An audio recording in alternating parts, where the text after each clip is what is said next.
Bapak, Ibu, dan saudara-saudari, kalau kita mencermati bacaan yang pertama, akan menjadi sangat menarik. Kenapa orang-orang hebat, para pemimpin itu mencari Salomo, dan mereka membawa banyak hal untuk dihadirkan, untuk dipersembahkan, harta, kekayaan. Sebenarnya apa yang mereka cari, para pemimpin-pemimpin atau pembuat kebijakan ini? Tidak lain dan tidak bukan, yang kosong, yang hilang adalah kebijaksanaan. Jadi, kebijaksanaan ini memiliki nilai yang sangat berharga, lebih dari apapun, termasuk kalau dikatakan dalam bacaan pertama, Ratu Batseba membawa banyak persembahan, membawa pasukan, semuanya itu dihadirkan untuk mencari apa? Mencari kebijaksanaan. Kalau kebijaksanaan itu sudah hilang, maka apa artinya seluruh harta kekayaan di dunia ini? Sebab kebijaksanaan itu adalah hal yang sangat berharga. Paling tidak ada 3 hal yang ada di dalam kebijaksanaan. Yang pertama, kebijaksanaan itu memuat keadilan. Apakah sudah ada keadilan di dalam diri kita? Karena kalau tidak ada keadilan, maka sulit rasanya seseorang dikatakan bijaksana.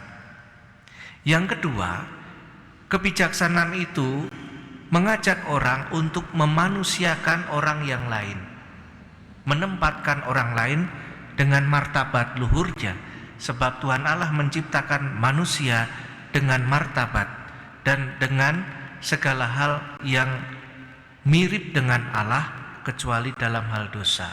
Manusia adalah citra Allah. Kalau manusia menempatkan orang lain secitra dengan Allah, maka orang itu masuk dalam kebijaksanaan. Ini bisa menjadi cermin bagi kita, apakah kita juga menempatkan orang-orang lain menjadi citra Allah. Saudara-saudari kita yang di rumah, mungkin anak-anak atau sahabat atau rekan kerja. Yang ketiga, kebijaksanaan itu membawa orang untuk semakin dekat pada Sang Pencipta, Allah itu sendiri. Nah, inilah 3 hal yang ada di dalam kebijaksanaan. Tidak memilih mana yang satu, tetapi ketiga-tiganya perlu ada supaya kebijaksanaan itu menjadi sesuatu yang sangat berarti. Kalau kebijaksanaan itu tidak ada, maka yang muncul adalah ketidakadilan dan segala hal yang bisa membawa hidup menjadi tidak lebih baik atau mengarah pada hal-hal yang buruk. Dalam bacaan Injil, orang yang tidak bijaksana digambarkan dengan gambaran sesuatu yang najis. Jadi kita boleh bersyukur ya kalau Tuhan mengatakan semua makanan halal, ya, ada kegembiraan di situ. Tetapi ingat, bukan soal itu, karena Tuhan itu tidak hanya berhenti soal bagaimana kita mengisi perut, tidak, tetapi bagaimana mengisi kehidupan. Itu yang lebih penting, yang Tuhan ajak. Memang hal yang berkaitan dengan perut itu penting. Katanya kejahatan itu kan dimulai dari perut. Kalau perut kosong, kejahatan mulai muncul.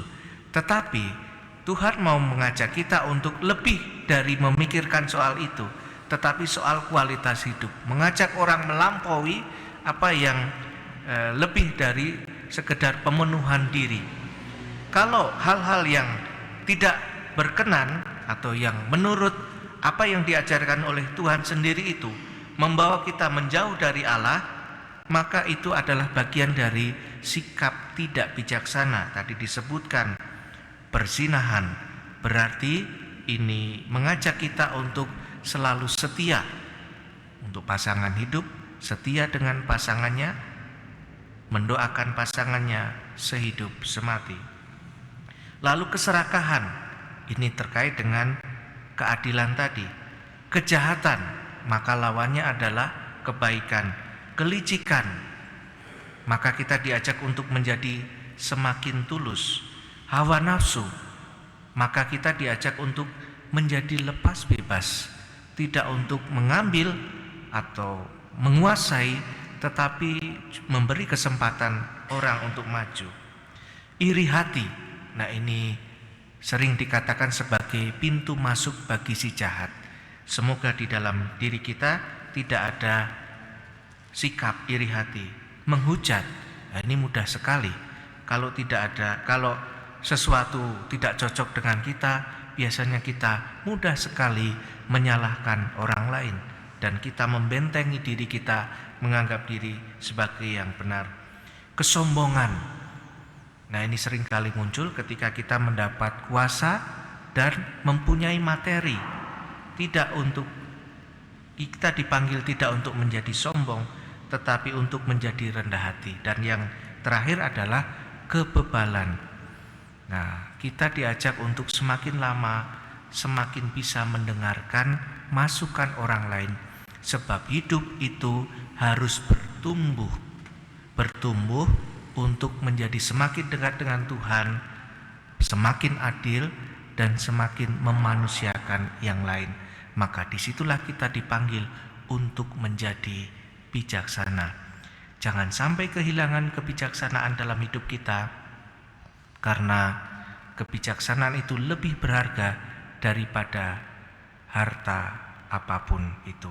Semoga Tuhan memberikan kebijaksanaan kepada Anda dan seluruh anggota keluarga.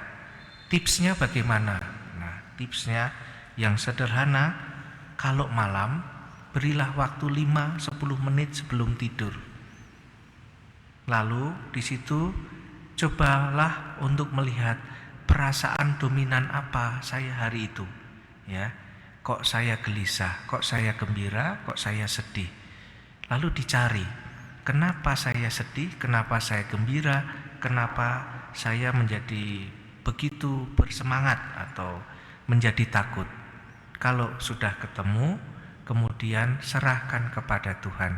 Tuhan, terima kasih atas pengalaman hari ini, dan semoga esok menjadi lebih baik dari hari ini. Itu adalah cara yang disebut sebagai latihan meneliti batin. Dimulai dari menamai atau mengungkapkan perasaan, mencari akar dengan menggunakan bantuan pikiran, lalu menemukan kehendak Tuhan. Itulah cara-cara sederhana yang bisa membuat kita menjadi semakin bijaksana. Semoga kita semua selalu dalam perlindungan Tuhan dan menjadi bijaksana. Amin.